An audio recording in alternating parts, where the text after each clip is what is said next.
Shwmai pawb, hello everybody. Welcome to my Wild Welsh Garden. My name's Isabel and I live here at the top of the Swansea Valley. And this is my garden. It's an old cottage garden. And this is my garden in the middle of August.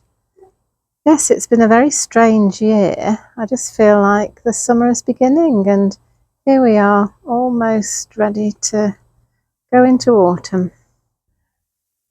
So I'm standing just inside the back door of my cottage. So this is what I can see from my kitchen window and out of my back door. I'm looking up at the garden. I'm on a slight hill and it's south facing, so it's well drained and it gets the sun all day. So it's kind of a gardener's dream, really. I've been here since 2018. I'm on my own. There were two of us when we came. I have made a video about my story called Love, Loss and Gardening, if you're interested. And the title kind of gives away what happened. But yeah, so the last 6 years I've been on my own and I'm 69. So, I've had, a long life of gardening. And I've always been a conventional gardener. Never had much of a garden, but always had an allotment. So when I came here, I made a conventional garden, nice, neat flower beds, nice, neat, tidy lawn, and lots of non-native plants and shrubs and things. But a year ago, I decided I would wild my garden. Well, why did I decide to wild my garden, and what do I mean by that? Well, it was really in response to the fact that here in the UK, we live in one of the most nature depleted countries in the world, really. Yes, all our native flora and fauna is in decline, and quite a lot of it is really very threatened, and some of it is on the edge of extinction. So we are in a nature and biodiversity crisis. And the thing is that I've always gardened, or I've always tried to garden in a wildlife friendly way, but I decided I would try and go one step further. So instead of just trying to be wildlife friendly, I would actually garden in a way that is beneficial to wildlife first. So rather than having a garden that looks nice, that's good for wildlife, I would have a garden that's good for wildlife, but that also looks nice as well. At least that's the plan. And I've been trying to share what I do here, wilding my garden, in this gardening channel, my Wild Welsh Garden. So if you're interested in trying to be a wild gardener like me, or just being a little bit wilder, then I'd love to have your company on my wilding journey. I'd love to know what you think, and I'd love to have your suggestions, because I don't know what I'm doing. Like I say, I've been a conventional gardener all my life. This wild gardening's new, and I'm only learning. So please subscribe to the channel and join me on my wilding journey. And of course, the more people that do the same, the more we can help wildlife, because one of us on our own can't do very much, but lots of people together can do quite a lot, I think. And this is the lavender outside my back door. I can see 1, 2, 3, 4, 5, 6 bees on it, and a couple of hoverflies. So it's always quite busy, to be honest, with pollinators. It is non-native, of course, but it's a fabulous plant, and it provides nectar and pollen for a couple of months, really. And there's another one over the other side of the steps going up onto the garden. So I actually have to be quite careful when I go up, because I might put my hand on a bee and then I wouldn't be happy, would I? And then just past that is Geranium Roseanne on the right here, which is also very, very popular with pollinators.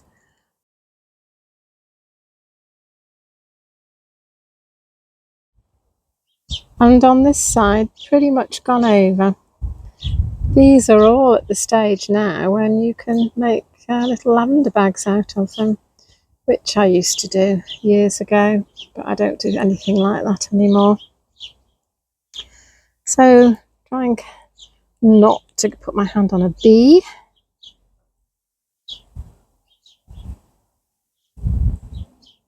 I go up onto the garden, and one of the things I was going to do this year was to plant more native plants, and there's one here that's done very well.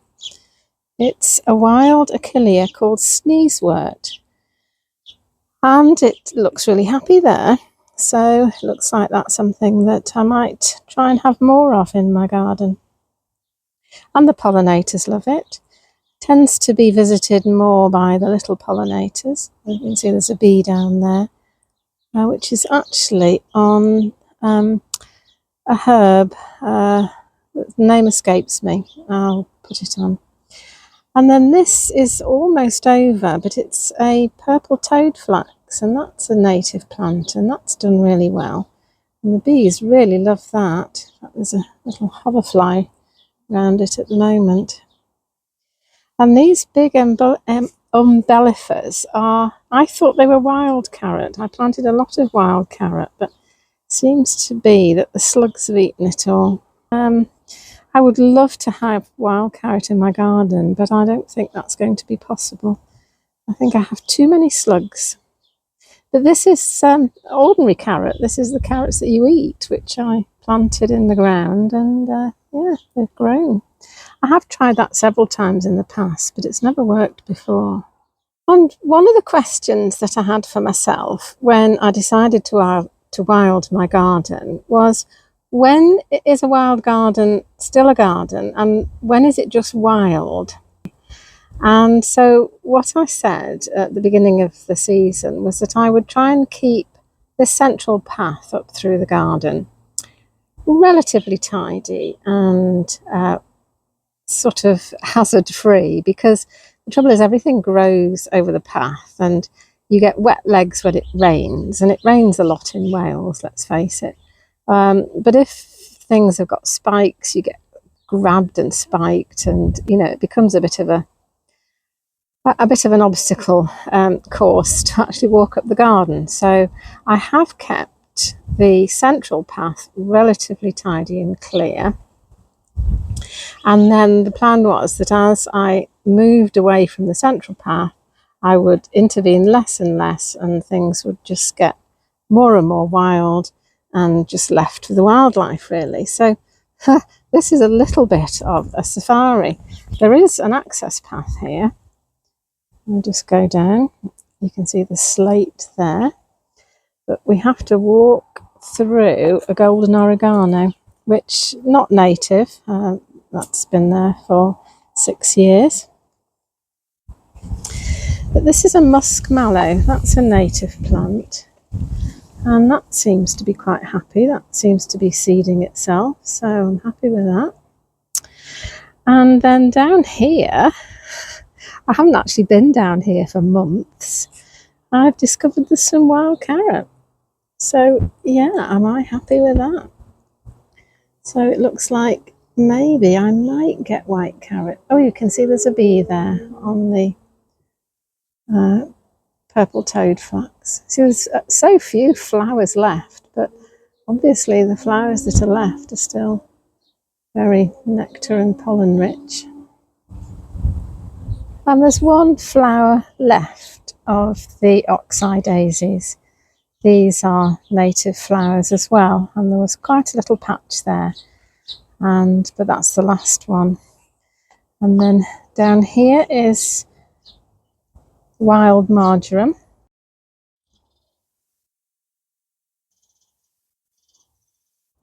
And then there's another wildflower that I planted this spring, which is just coming into flower. This is called hemp agrimony. And I do believe that that's very good for pollinators as well. I've not grown that before, so we'll see how that goes. But you see, all these things should self-seed. So if they like it in my garden, then they will pop up in other places as well. And the other thing I was going to do was allow more weeds to grow. And there you can see that there's a small willow herb. It's not the rosebay willow herb, the very tall one. It's a smaller one, but there's certainly a lot of it in the garden. If I see it near the path, I pull it out. But here, I've just left it. So we'll see. It will either take over the garden or it won't. I don't know whether you can see down there, but there are some of the fluffy seed heads. This is a silver birch tree, which is a native tree. And there are a couple of sparrows in it at the moment. And what can I say? It's not enormously happy. In fact, none of my trees are very happy, and it worries me because I don't know why. That's a wild cherry tree. I did think it had died. It hasn't died, but it's obviously not happy. And I don't understand it really, because there's a shrub behind it which has sort of dark red leaves. The name escapes me if I ever knew it, to be honest. And that seems quite fine. So, yeah, I don't know what's going on. And in this bed, there's a couple of roses. This is a lovely baby pink rose, and I'm afraid I can't tell you the name of it. And I have deadheaded that because it does have a, what can I say, a drooping habit. So what I'm going to do this winter is make a sort of willow structure which will hold it up, and I think that will look very attractive as well. And there's also another rose, a yellow rose, and I know the name of this. This is Tottering by Gently. And I didn't deadhead this because of the hips that were forming. And yet I still got a second flush of flowers, look. There's flowers out, and there's more to come.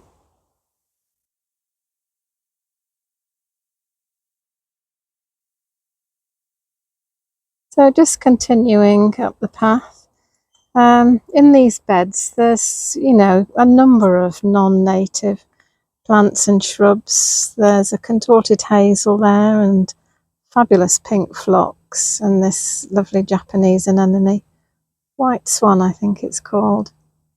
And there's a buddleia there which hasn't come out yet. And here's an example of me trying to keep the path, the central path, tidy. There's a pink geranium, hardy geranium there, and I've cut it back because it was kind of over. Oh, there's one flower left. And conventionally, that's what you do with geraniums, with hardy geraniums. When they've gone over, you cut them back and you get another flush, probably not of flowers, but at least of foliage that looks more attractive than the straggly old stuff. But I haven't been doing that to most of the geraniums that I have, as you'll see as we go around the garden. And just at the side of the path, before you go through the arch, there's an owl made from a tree stump. We're using a chainsaw, I think. A local chap made it. And I've always had a sort of seasonal pot on his head. So like in the spring, it would be spring bulbs, and then in the summer it would be bedding plants, that give you that sort of hit of instant colour. But this year, because I'm wilding my garden, it's got a native plant in. It's got bird's foot trefoil in. And it's got some flowers left. And I think, that's why it's called bird's foot trefoil, because when the flowers have gone over, the seed pods look like a bird's foot. So I'm hoping that will self-seed around the garden. These are plants that I grew from seed, that I collected actually from up on the mountain. So we go through the rose arch, and there's a little climbing rose on this side, which I haven't cut back or deadheaded at all. And there are still some flowers and still buds to come. But there's a rose on this side which I haven't deadheaded, I haven't cut back, because it has these enormous hips which turn a lovely orange in the autumn. So we go through the rose arch to the top of the garden, and this is where my greenhouse is, and there's not much going on in the greenhouse. It's supposed to be full of tomatoes, but the last couple of years they've had a horrible virus. So I don't know what I'm going to do about that. I think I'm going to have to think about that. But what I've done is just sown the ground inside with a green manure, which is all flowering nicely at the moment. And then there's a lovely buddleia here, which, being a butterfly bush, is supposed to be covered with butterflies. But it's not, because this year has been such disappointing year for butterflies. It's so worrying. The only butterflies I've really seen in my garden have been white ones. And I'm sure that's only because I've got a great brassica patch. Other than the white butterflies, I've only seen 2 other butterflies. And on the right here, there's what I call the orchard, because there's some fruit trees. There's 2 apples and a pear. It looks like this year I'm actually going to get some apples for the first time. I've just brought you here to show you these amazing apples. I think I'm really pleased with these. Of course, they look quite big, don't they? It's the first time this little tree has produced any fruit. And there's a lot of other things in here as well. There's strawberries and different sort of herbs, and yes, to be honest, I forget what there is. But along the side here, along the edge, this is the wild marjoram, oregano. And it's all mixed up with the lavender. And again, the bees love it. So you just have to be a bit careful when you walk up that you don't kick a bee. And then there's more wild marjoram here, and a very long, lanky lavender. And this is what I call the breakfast room, because it gets the sun first thing in the morning. So on a nice sunny morning, I can come in here and have my breakfast. But, you know, we've not had very many nice sunny mornings. And then when I'm counting butterflies, I sit in the chair there. I call that the butterfly seat, or the butterfly watching chair. But again, not had much chance to do that. And when I have sat there, I really haven't seen many butterflies at all. And here's another of those pink geraniums. So you can see what happens. It just gets sort of very untidy. There's a bee there still enjoying the nectar. That's a honeybee. But because that's not actually next to the path, I think I'm going to leave that. And the reason why I'm leaving things, I'm not cutting back as I would have done, and I have done all my life as a conventional gardener, is because dying plants provide habitat for invertebrates. And invertebrates are vital to the food chain. And there's another one over here, all mixed up with the lavender and the marjoram. So if you want birds, if you want animals, if you want amphibians, you need to have invertebrates, because they are the things that everybody eats. And if you want to have invertebrates, you have to have somewhere for the invertebrates to live. I can count 1, 2, 3, 4, 5, 6, 7, 8. Goodness. Difficult to count because they fly in and out, but I would say that there's at least a dozen honeybees on this marjoram here, and several little flies, little hoverflies. And there's a bumblebee just flown in.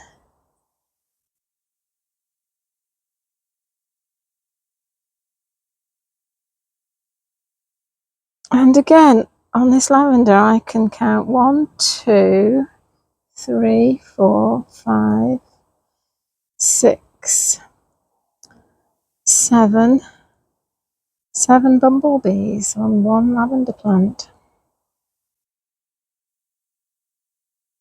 Now we're at the top of the garden. There's another big geranium roseanne there. Would be even bigger, but I cut it back so I could get along the path to the potting shed.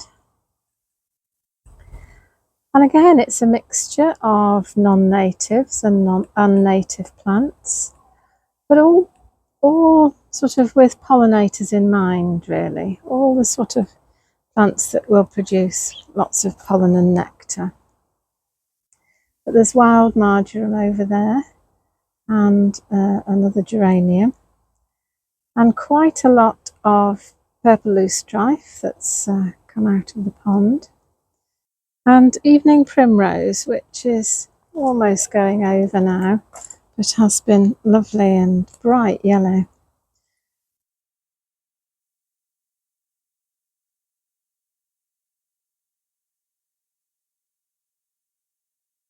So this is always the time of year when I feel like the garden's kind of getting away from me. You know, you try and keep it nice and neat and tidy, and eventually it just kind of takes over, really. But this year I'm trying to, you know, just accept this is how it is, and it's not going to grow much more now because we're coming to the end of the summer. Things are going to start dying down, so don't panic. Don't immediately think, come on, you've got to get this tidied up. Just leave it. Let nature use it. Let the wildlife use it. Let the wildlife come and make their home here, and just trust. That's what I'm trying to do. So now just walking along towards the potting shed.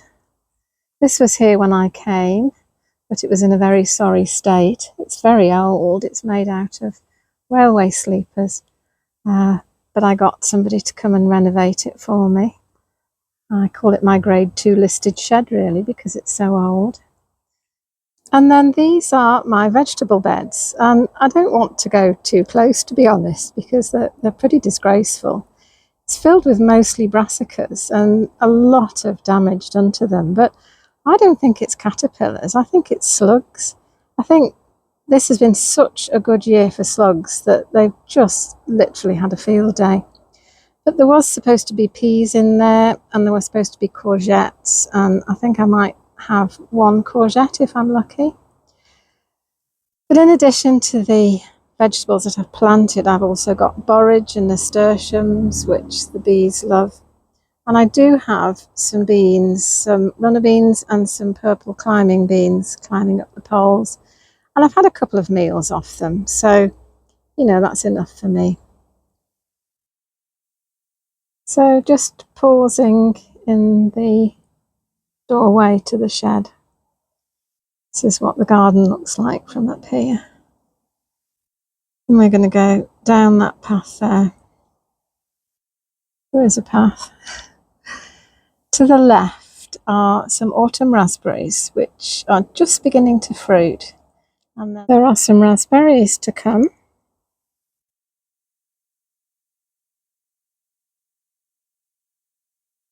In fact, I think there's one there for me to eat my way past.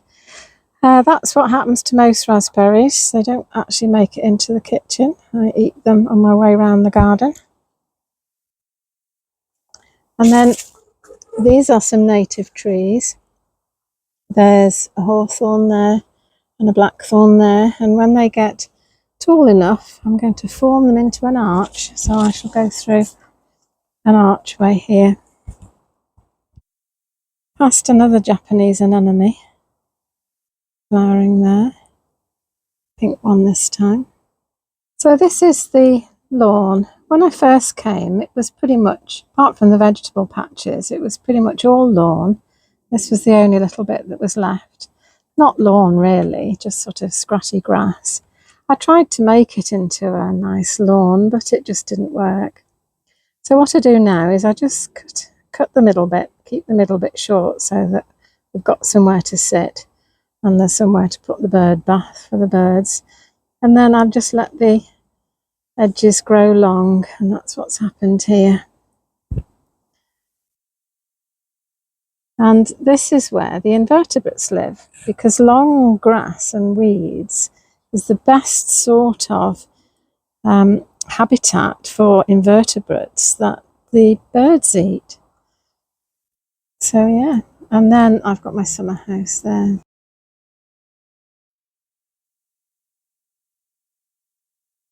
And again, this bed has a mixture of natives and non-natives and weeds.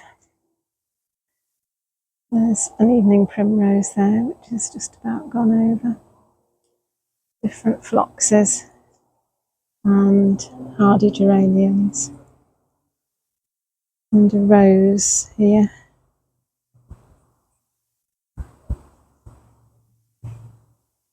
More hardy geraniums. And then there's a path there that goes down to the woodshed. And on this side is the new pond. This is the pond that I made in March. And I sowed all round it with meadowgrass seed. So yeah, I think that was a success. Those plastic poppies were a birthday present from my granddaughter. Yeah, she obviously decided I needed some more colourful flowers. So I think the meadowgrass seed was a success, really. Yes, I'm happy with that. So I'm going to leave that as a habitat for insects and other invertebrates over the winter, and then cut it in the spring. And then down here there's the muskmallow again, and the oxeye daisies, which have gone over, that have formed seed heads. So I'm hoping that they will self-seed. So then we go up the side of the woodshed to the polytunnel. I've taken out all the old broad beans and chard and salad that had the caterpillars on it, and I've sowed it with more green manure, but it's not germinated yet, but I'm not going to go in there because it's not very exciting. And then this is another wild area, really. This was always a bit of a dead space, so this is where I've put my super duper new compost heaps. And I've also sown round here with meadowgrass, which is all germinated. So yeah, I'm pleased with that. And down this side of the polytunnel too, I sowed all this with meadowgrass. This time last year, it had weed suppressant membrane covered in wood chips, and during the winter I took it up and sowed it with grass, and yeah, pleased with that as well. And the reason for that is, like I said earlier, that long grassy areas are such good habitat for insects and other invertebrates. And then we go back past the woodshed and down the slope to the cottage. And here we are, back in the back door of the cottage. So there's lots of things that I've obviously not been able to show you. There's an awful lot going on. It's all very messy at this time of year. And to be honest, I've forgotten an awful lot of what's here. But if you're interested in following me, I do go into a lot more detail. I try and post at least one video a week. And, you know, I'd love to have your company. So please join me on my wilding journey. And I'll see you in the next video. Bye! Hwyl fawr!